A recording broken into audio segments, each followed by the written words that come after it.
every misstep I've had in my career, I like to share with people so that they don't go through the same thing. Being able to see people for who they are helps you as a person because it allows you to relate to whatever they may be coping with. But at the end of the day, you got to develop goals and figure out what it is you want for yourself. And if you never do that, you find yourself 10 years down the line that you've accomplished nothing. Just constantly looking for the accomplishments, taking care of people, and being the best you. The best you is what's going to propel you to the top.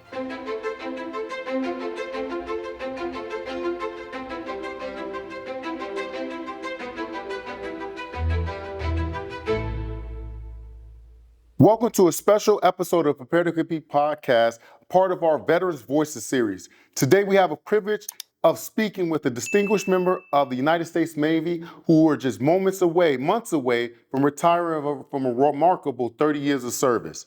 He's reached an esteemed rank of E9 and has served as an operations specialist, a role that's critical for Navy's mission and success of both sea and ashore. Okay, throughout his career, he has witnessed significant transformations in military operations, technology, and has been a pivotal leader and mentor to many, developing and curating. All right. As he prepares for a new chapter, he joins us to share a wealth of knowledge that he's accumulated and his insights in the evolving landscape of military service and plans on for his future.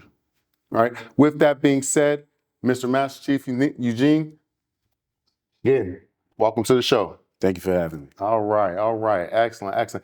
Just really a pleasure and an honor to be able to speak with you to gain some more information and, like I said, insights and just guidance. You know, obviously you're transitioning in service, right? You're transitioning from being in service to civilian sector, and with that, we just want to make sure that we are able to provide our audience with a lot of the insights and understandings that you may have and some of the things that you may go through to be able to help the next veteran.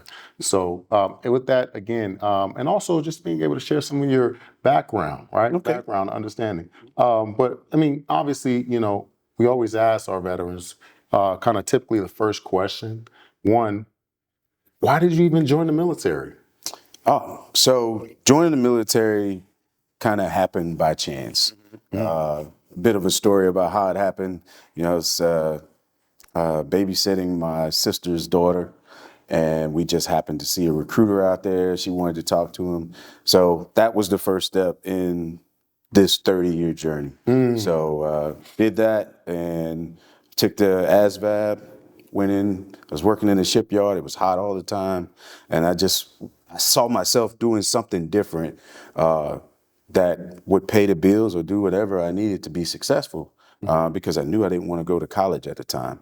So I joined the Navy thinking that I'd do a 4-year tour just to be able to get medical benefits and be the first male nurse in my family because, you know, I got a family full of nurses, right? Oh, wow. And that was my goal. And fast forward to 30 years and I got 2 degrees and none of them in healthcare. So I do still have a desire to be a nurse. Whether or not I pursue it, it's kind of still up in the air, but it would just be nice to, even if I just did an associate's of nursing, just to say I completed what my initial goal was when joining the Navy. Nice. That's amazing. Obviously, our plans aren't always our plans, right? We always travel in different directions, but basically being able to still service and help, that's again, you have been doing that for many years. So, Yes, sir. Again, I know that's one of the nurses' missions and mottos as well. So that's excellent. So, I mean, obviously looking back over 30 years, how long, did it go by pretty quickly or what? So I think it went by pretty fast. You know, I advanced pretty quickly. You know, I was a chief by the time I had 10 years in. Wow. So at this point, I got 19 years into being a chief. So a lot of tough times that people go in with the juggle at that 10-year mark. Do I stay? Do I go? What do I do? I think the decision by me advancing kind of was made for me, right? So, and then I was, you know, as an OS, if you know anything about OS, some of us are arrogant and prideful. So it was a goal to be the best OS that I could be everywhere I went, right? Nice. So, in challenging those who thought they were better. Nice, that's amazing. Well, I mean, I guess obviously, kind of, going through that pathway of going, making chief at 10 years, which is first off, congratulations, that's phenomenal. It's kind of almost unheard of, right? Oh, they're doing a lot less now. But with that, I guess you know, being an OS, sometimes from my understanding, when I served, right, it was a challenging rate where you had to use a lot of this and a less brawn, right? So obviously, understanding that, can you give us some of the particulars of what an OS job is today? So OS job is basically we're part of the early awareness on ships, right? So we're part of the detection and the dissemination of information to be able to make to figure out what the combat picture is around us. Know who's in the sky, know who's on the water, and know who's under the water. So we become jacks of all trades. Sometimes we don't get to be masters of any because we're always doing something different every time. And I think if OSs went away, you have to get to a point where technology has replaced that sailor's critical thinking and ability to spread information as quickly as we do so that we can defend the ship, because you're not only looking out for those of you that are sitting in CIC, but you're looking out for all. I mean, depending on the size ship, anything from 238 people to thousands of people sitting on board. So the pride of being able to, know that you are an integral part of what the ship does, it kind of propels you to success because you want to get better every time. So I think as an OS, being technologically savvy makes things a whole lot better. I coming in, I had a lot of conventional stuff. Now the sailor is faced with a lot of technological data that they get from multiple systems. For some of us, it was sometimes chance encounters. Other times it was the experience you gained to know what was out there and how to be able to look at it to say, hey, we have a threat, or if we don't. That's phenomenal. That's phenomenal. I always, for the most part, it was always very cryptic in what you guys did.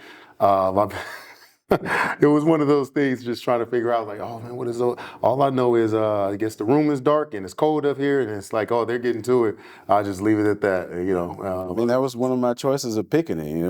When working in the shipyard, go to the profiler in New Orleans, and he's giving me these different jobs, and I got to OS, and it said office-like air-conditioned environment, and we were done. But this is what I want. This is where I'm going. Oh man, that's amazing. I mean, I wish I'd had that pick list. Yeah, I mean, the air condition was a requirement. So. Got you, got you. Well, I mean, obviously, with air conditioning being retirement, I know. Obviously, you were able to move up in the ranks fast and enjoy, some of the luxuries, right, as becoming upper leadership and different things of that nature. However, there is challenges getting there. What were some of the challenges that you had to overcome during service? I think some of the challenges is proving yourself, right? Sometimes it may have seemed in places that it related to who you were as a person, whether or not your character melded with other people's characters, because sometimes character conflict between people doesn't allow you to shine and show who you truly are, because sometimes the people you work for, everything you do helps them propel along. So, if you ask me if, at times just working with so many different people, you realize that change is the only constant throughout the military. And change, whether it's the technology, the tools, the people, and sometimes change as it relates to the cultural backgrounds and things like that. I think some of my tough moments were probably because of prideful and arrogance. I didn't listen sometime, right? Because I felt like I knew things that other people were trying to teach me. And if I could go back, some of those days, I would probably taper back who I was as a person to gain that knowledge, or pay more attention to a person that maybe on an intellectual level we didn't meld. But when you look at it, people at every level can help you, right? No matter how intelligent they are or where they come from and everything like that. And I think the diverse part of being in the military is what makes us great. And as an OS, it's a pretty diverse background, and you meet people from all over the world, and you see how they think, and you learn stuff from people that are junior to you as well as people who are senior to you. And I think that's the benefit of being an OS and seeing changes from dungarees to utilities to type 1s to type 3s. So I just hope that the uniform thing just kind of calms down. They got a new uniform that's out now. If you guys been over on Bataan, you can see the sailors wearing the kind of Coast Guard-like brown uniforms for E7 and above, and the blue uniforms for the junior sailors. So that's been big parts of changes right there, right? And we went from a conventional Navy to now a more intellectual kind of like Navy, right? That is fed by data from all over.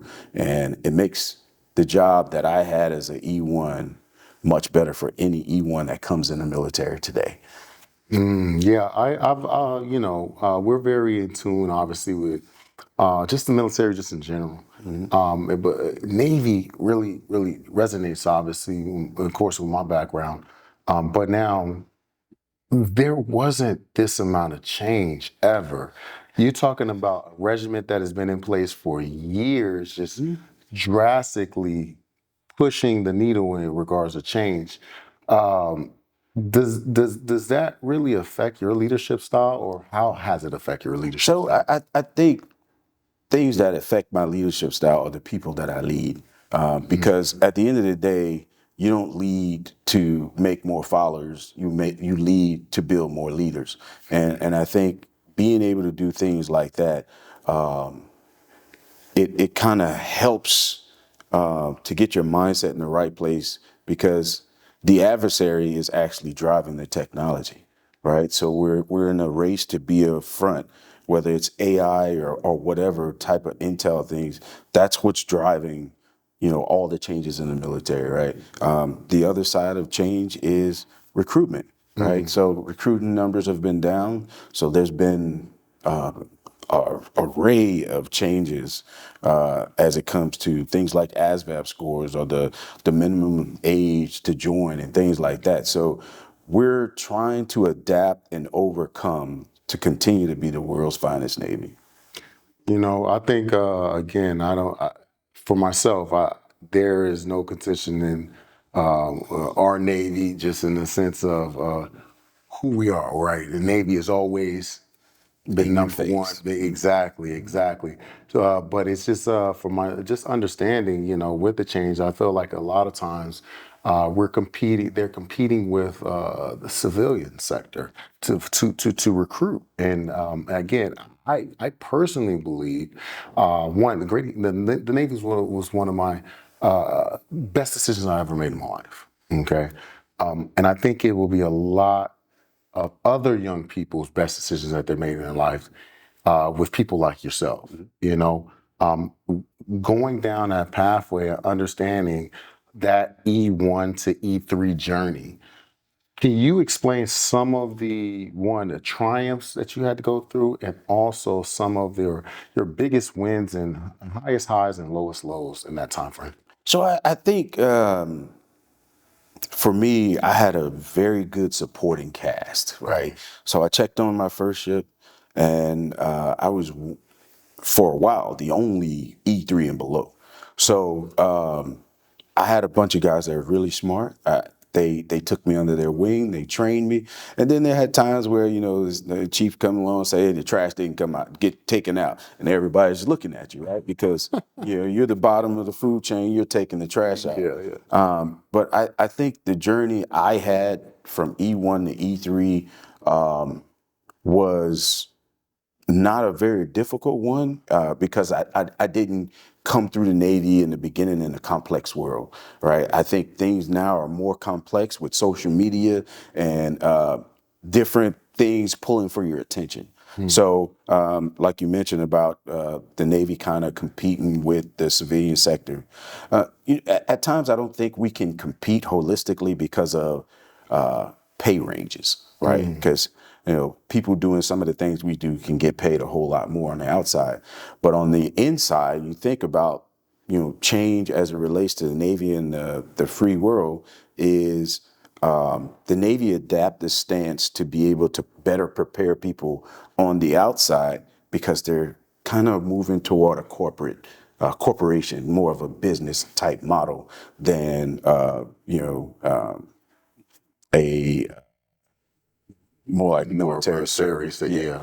So and some of that I'm okay with because it helps people to be able to do things that will make them more marketable. If they decide 1 tour, 3 tours, 4 tours, whatever, they can get out and be manageable amongst the people that they have to compete with for whatever job it is. So, and I think even though I think the civilian community strives to have military personnel because of punctuality and discipline and all that stuff, some of those things I feel like we've gotten away from, right? The discipline is different, but the people are different. So I tell people all the time, because the only constant is change, if you're not constantly changing, you probably need to go somewhere else. With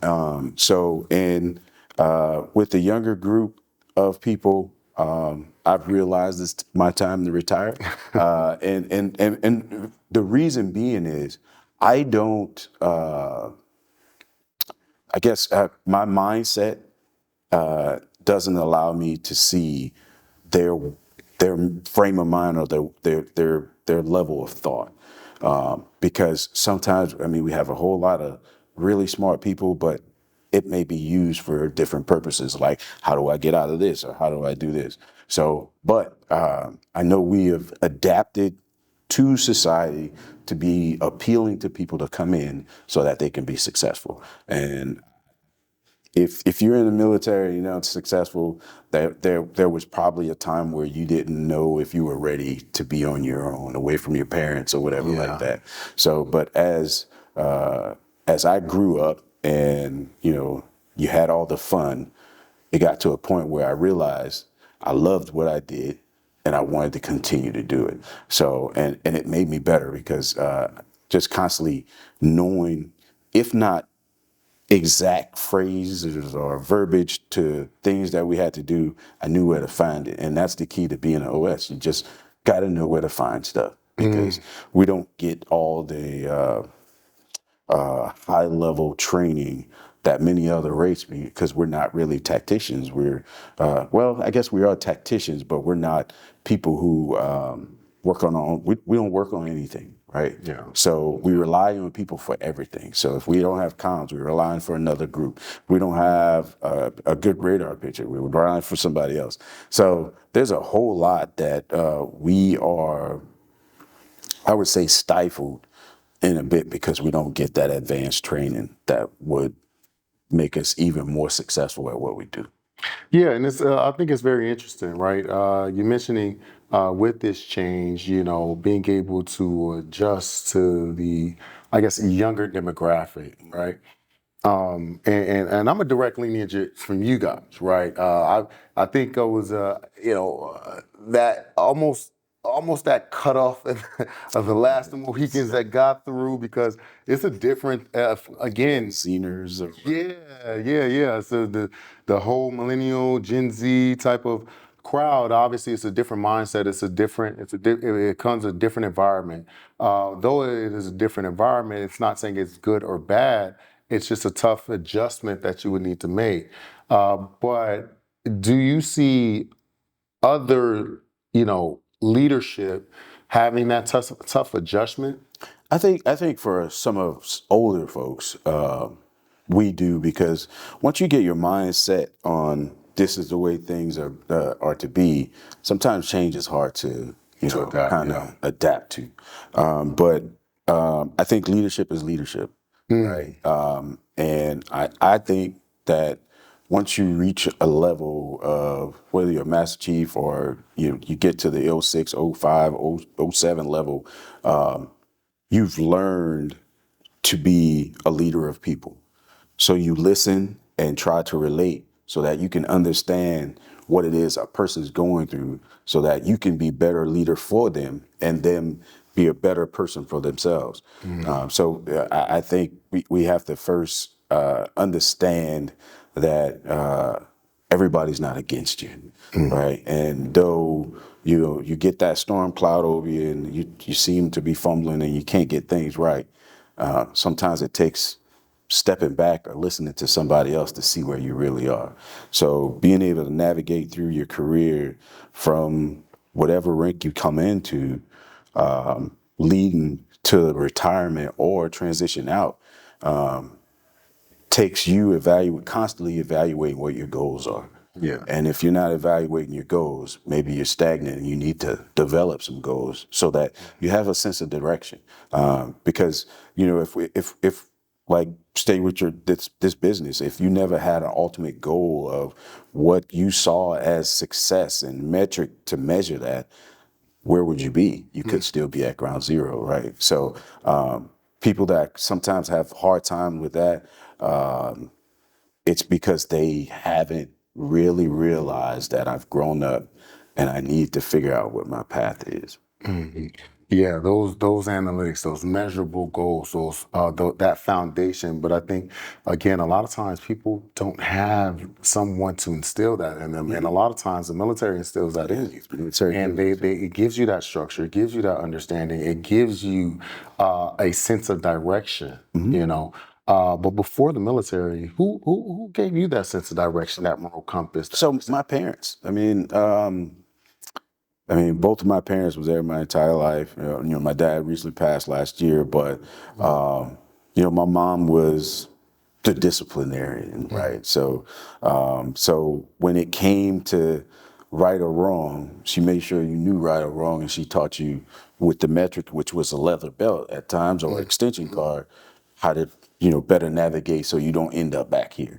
So I think my parents having I want to say a high expectation for success for us kind of drove me in the direction I went.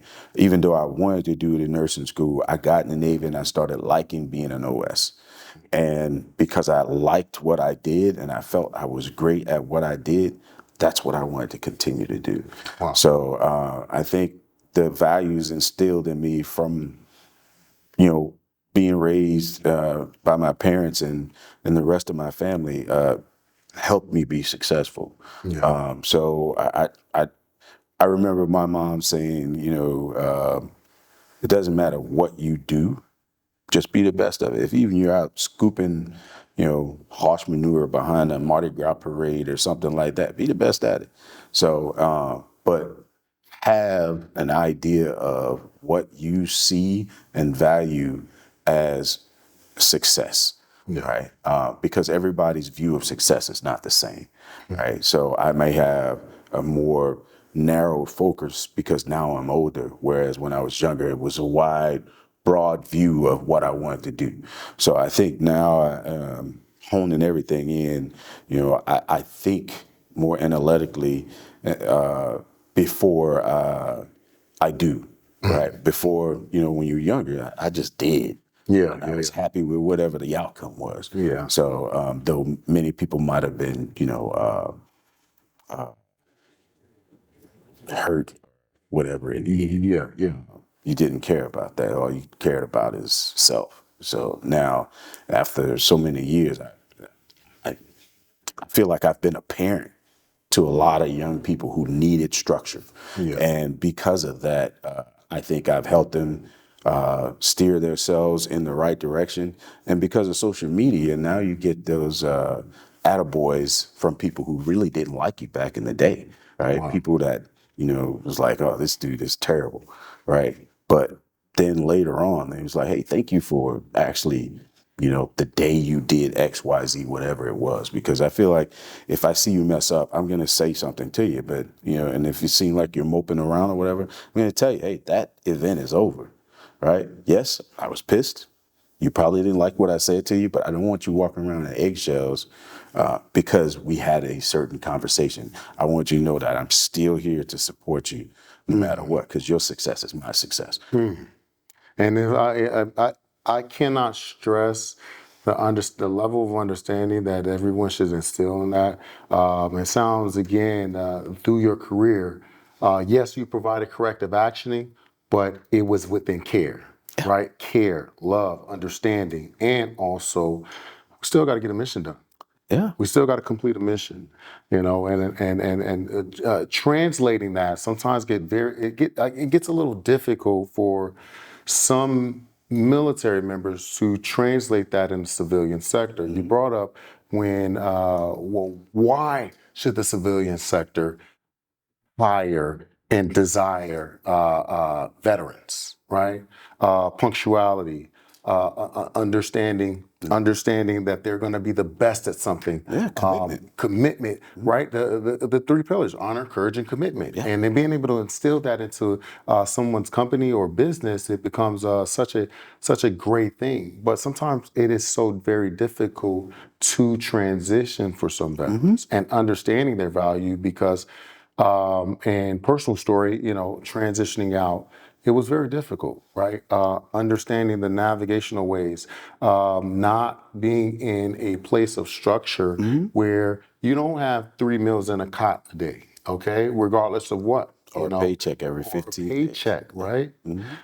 So, trying to figure it out, most have someone like yourself to assist. But when you transition, it's not so pleasurable as most would seem. Going through deployments and I think things of that nature. some of it starts with what your foundation is joining the military.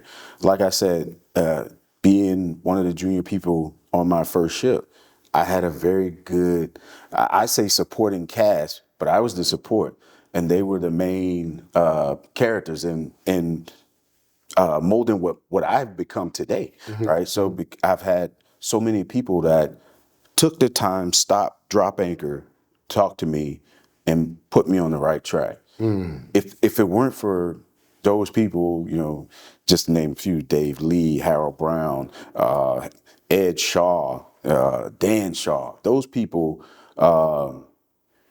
kept me out of trouble, as well as allow me to hone my craft to a point where I could make Master Chief.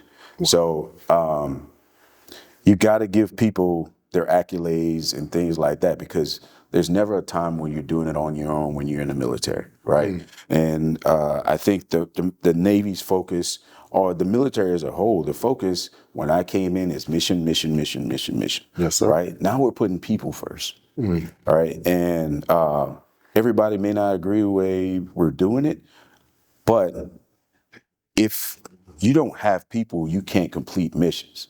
So you have to take care of the people holistically, whether that's their family, themselves, anything that they love, right? You have to make sure that that is on a clean slate, and every day that they come in, they're ready to work. Because if anything else is going on the outside, my focus is not about mission. My focus is about my personal life. So being able to get those things resolved and moving forward kind of helps when you're in a leadership position, right? Yeah. People are going to do stupid things, and win stupid prizes for it, right? So you just got to show them that this is not the bottom, that you can still succeed. So leading in a positive manner is key to gaining the right people to do the mission. Wow. And I think, and you made a huge key right there, right? Leading in a positive manner, but also right people. The right people, because sometimes, everyone isn't right. Yeah. Everybody's not going to click on your style of leadership. Exactly. But good leaders adapt to people. Ooh, there we go. Right. And that's how you figure out what's going on, right? You got to be personable. You got to be approachable. And sometimes, I got a face for radio, but it's not always approachable. Yeah. I think people look at it as, they can't go to me because of what I look like. And what I tell them is take a chance, right? Because there are many people we judge before we even see who they are. And we cast them aside, right? And I think sometimes you got to talk to people to know people. And that helps with leadership as well. You got to know the people and what makes them tick. True indeed. And not only that, I also want to add that, you know, when you're actually talking to these people, please listen, because they will give you everything you need to know to be able to make sure you're going in the right direction and they're going in the right direction. Yeah, I mean, one of the things you got to think about, and my mom used to say this all the time, God gave you one mouth and 2 ears so you can listen twice as much as you speak. So people know from body language. We teach people body language that, I'm not accepting what you're saying, right? But at the same time, or, somebody's sitting down and I'm standing up talking to them. We're not on a level playing field, right? So the first thing I want to do is level the playing field so that the conversation we're having is, one, to tell me what I need to do to support you, and then two, to get you where you need to be successful. And continue to do things like that. It's small things that get people to follow you, like, listening, like you just said. If I'm working on a computer, I'm going to stop everything I'm doing so I can give you my full attention, so that I can listen to hear, not to respond. Right. So often we want to listen to respond, and we never get to the root of problems that are, leading to invisible wounds. Right. Yeah. So, which is a big thing in our society right now. And an old head like me, sometimes I'm rough when it comes to that side of things, because there are people who become cancers who cause bigger problems because of whatever they experienced, right? If they taken from a command because they feel like they need extra help or whatever like that from, somebody in a medical field to diagnose them, but when they come back, they talk about not doing anything. So that is appealing to people who don't want to work. So they leave, and it's the same stuff. It's repetitive. So it's about, if I'm able to reach you in the beginning and ensure that everything is good with you, whether mentally, physically, I think it's a win, because I don't lose a person, and then it doesn't become a cancel within the command. So people first. I mean, I know they say mission first, people always, but I think the dynamic has changed, and we got to take care of people to make sure we're able to meet the mission. Yeah. Like I said, I'm a direct lineage from you guys, and understanding that, mission was always first. Mission was always first. However, just changing, understanding change, understanding pivoting, understanding everyone's not going to be like you. No. But now with this pre-retirement that you're kind of leading into, what are you doing to prepare yourself for the civilian sector to make sure that you're going to be successful with this transition? So I think the biggest thing I've done so far is working with you guys. So it's kind of helped me out, and it's eased my mind on being able to get my medical things and stuff taken care of, simply because I know the first day I said that I was going to put in my request for retirement, like a ton of bricks just fell on me, right? So it's so much anxiety going through.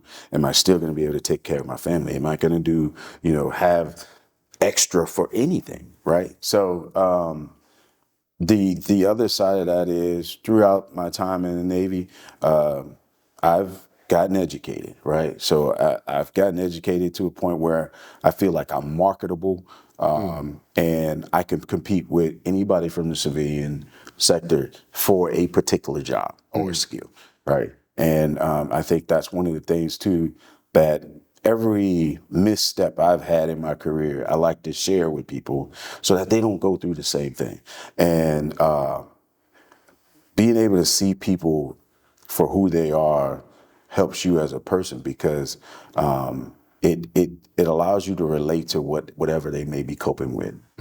And I think that I've enjoyed success, but I've enjoyed seeing success as well because I feel like everybody that joins the military should be able to make it up to my level. And it's going to take hard work, but at the same time, my tutelage can help. Wow, wow.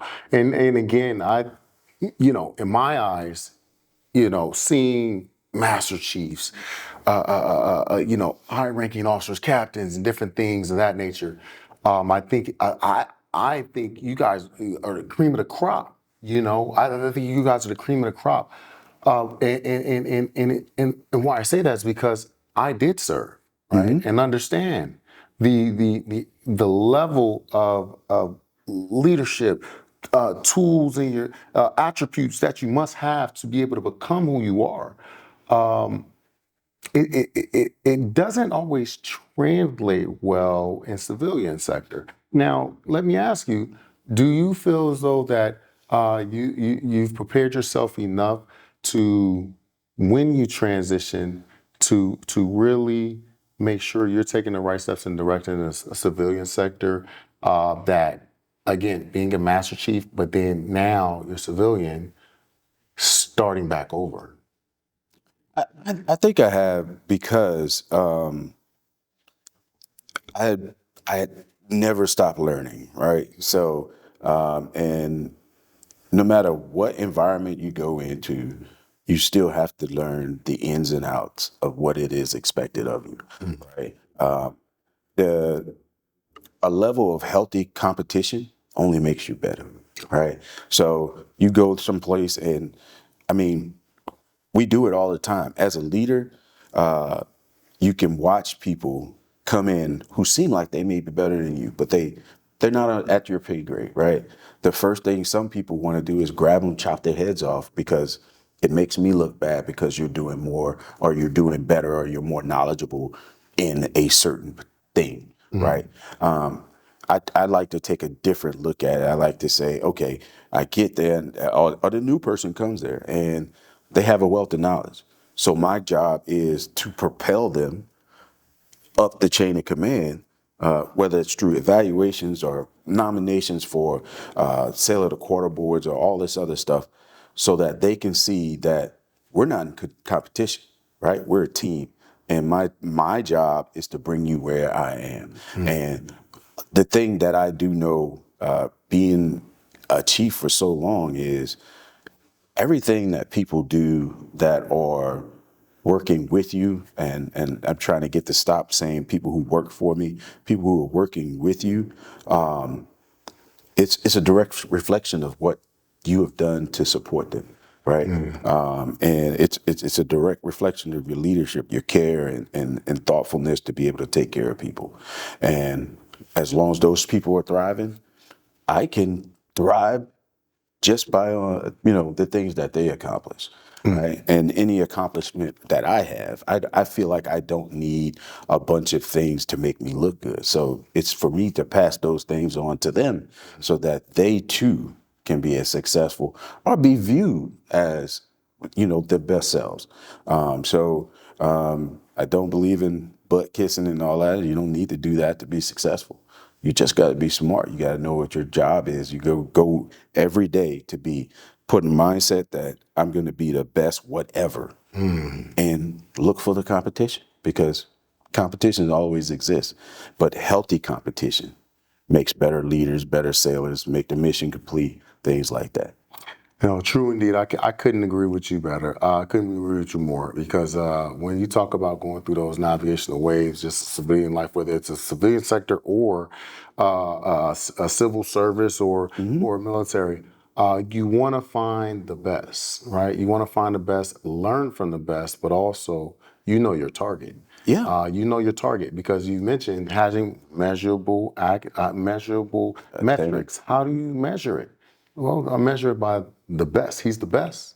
So I want to be, I don't necessarily have to be competitive, but I know I want to be one of the best. And again, that's how you measure it. Yeah, But and you don't stop learning, because yeah, the day you stop learning, everybody's going to get ahead of you. The day you think this is easy and this is where you're going to be, somebody's going to get ahead of you. No. Right. And then, after 30 years, one thing that I've learned is there's always a replacement. Right. Somebody's waiting, whether they're in boot camp or recruiting officer in recruiting office right now, they're your replacement. Yeah. Right. So I'd like to just believe that I've done my best to train people well, so that I can leave comfortably and say, hey, whether it's just my rate or the Chiefs mess or whatever, I left it in a good position. Yeah.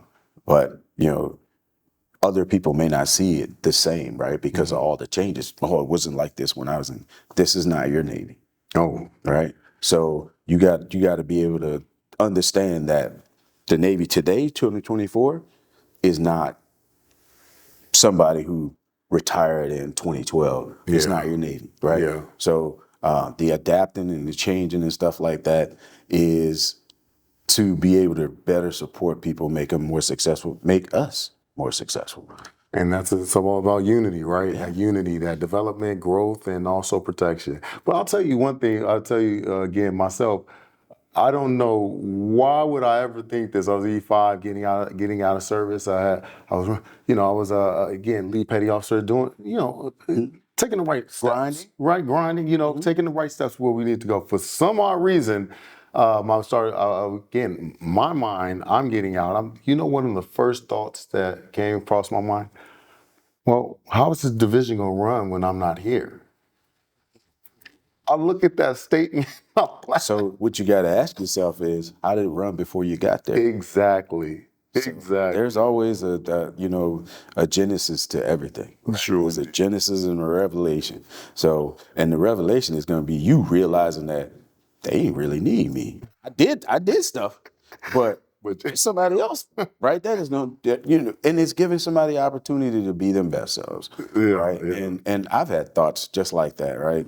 Going places and, thinking, I'm the cream of the crop. And then this other guy steps right there and he's doing the same thing. And it seems like he's doing it better because he's a more sociable person. So everybody's getting a piece of it, right? So you got to realize there's going to be good competition. It's going to be bad competition. But at the end of the day, it's all about the mission. That's true And indeed. however we get it done, is what we're gonna do to make sure everything happens right. Right? And that might not sound right, but it's just continue grinding to make sure that everything that you have set in place doesn't go away when you leave. Right. Because if it's solid enough, the next person coming in is going to use it, and they're going to just make it better. So you will always be known for that thing. So, and whether that is good or bad, some people might think it's arrogance or whatever, but it's pretty humbling to leave a place and come back a few years later and people are still talking about you. Oh, true indeed. I'll tell you one thing. That thought, it was a fleeting one. It was a high level, and then I was that actually literally deflated every piece of arrogance I ever had. It was like, well, you have to really understand, like, this Navy has been running for a long time without you, so please believe it's gonna continue to run. Yeah, it's never all about you though. Yeah, true indeed, true indeed. So, but let me ask you this quick question: how many deployments have you on? Jesus. I'm not even sure. At least 10. I'll say 9. It's 9 deployments. That's a lot of sea time. That's a lot of sea time. I got 15 years of sea time, but I do have basically a year and a half of boots on the ground. I did a tour in Iraq. Of course, I was in the great city of Djibouti and did some time in Bahrain, right? So, but it's only when you leave your family that you figure out it's not as enjoyable as you want it to be. And I was a late bloomer when it came to kids. So my first kid and only kid came when I was 35. So at that point, I was already a chief. I got tired of leaving, right? But you know, I had to have the support of my wife to be able to take care of him while I'm away. So it's truly hard to be able to go through all those deployments knowing that you're not there to do the hard stuff, right? Yeah. Because I'm a Southerner, so breadwinner and making things easy has always been instilled in me, and it's something that I always try to do because that's who I am now, right? But I don't think I had any bad deployments. So no matter what happened, at the end of the day, I made it back home. True indeed, and that's what it's all about, making it back home. Because I'll tell you, I don't think everyone really understands how dangerous it really is. We can get into the weeds of things, but we won't. But you made a really major point of leaving family, leaving family. That was one of the reasons I personally transitioned out, because I don't know if I could have dealt with something like that major. And many people leave the service because of that. And it's very tough. It's very tough. And I think right now we're through the change of military and understanding people and kind of making sure that people are taken care of. That should be a focal point, because it's damaging. It's emotionally, physically, and even mentally damaging. So you can understand the need to make sure we're putting people first. Right? 100%. The dynamic of what you and I were accustomed to when we first came in is much different from what we have now. The people are different. The things that they desire are different.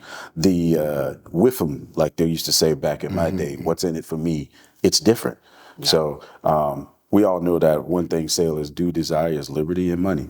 So if you're able to provide either, it's a win. And when you're not, you just got to figure out how to motivate it, right? And I think the healthy side of leadership is leading with humor. Know who you can do it with. Know that you're going to be held accountable if you say the wrong things, but at the same time, it makes people warm up to you better when you have somewhat of a joking nature. But at the same time, be stern enough to know that they're going to follow you in the time of need, right? So if there's a fire somewhere and we have to go in there, I know that I can get people to follow me, right? Because I've trained them, they're ready, and they live to respond for those things. They don't know it until it happens, though. Yeah, and setting that training in place and development and understanding, those people are going to follow you. Well, with this last question here, what are some of the advice that you would have, one, for a sailor who is, up and coming and going into this new forever changing Navy, and who is wanting to, one, go through the ranks like yourself? I think the best knowledge is knowing what you're supposed to do. Key to every day that we start is know your job, right? You hear it in every microcosm of a world, whether it's sports, the military, or whatever, the white collar section, that nothing happens if you're not doing your job. In order to do your job, you have to keep learning. Things change all the time, and you have to stay on top of them. So the other thing would be make sure that you take advantage of every opportunity to excel personally and professionally, right? Meaning get a college degree, go to the key schools that your rate needs. Don't stray away from the places you need to be, because when that happens, your progression slows. And if you want to get to a point where in 20 years you're a Master Chief, you got to be popping on all cylinders all the time. And in today's world, being approachable, you wake up in the morning, you see people and you say good morning, or you say, how you doing? Be ready to stop and listen, because one day somebody's going to want to talk. And I think so often we just take a little grain of salt that, you say, how you doing? And somebody else say, how you doing? And you just keep walking, right?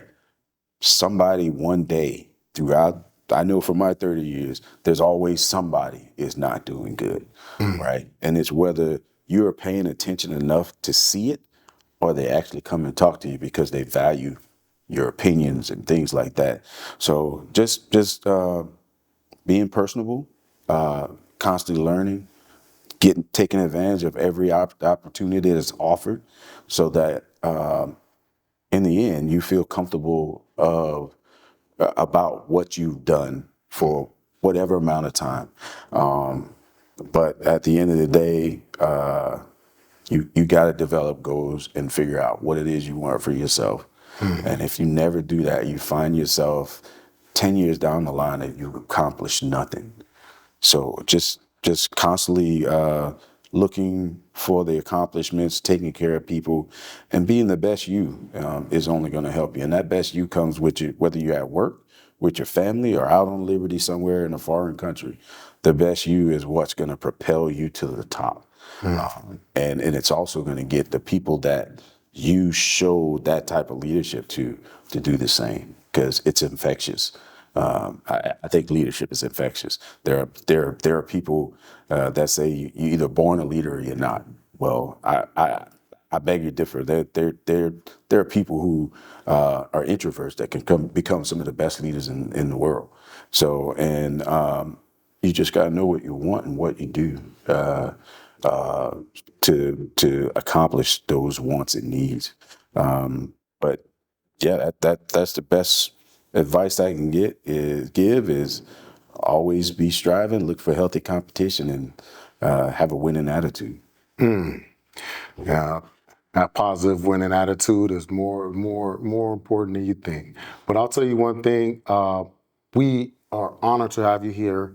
We thank you, and not only do we thank you, our viewers thank you for imposing all of that knowledge, wisdom, and giving us the reason to understanding why chiefs run the Navy. So, at the end of the day, thank you so much, Master Chief. Thank It was you a for pleasure. having me. All right.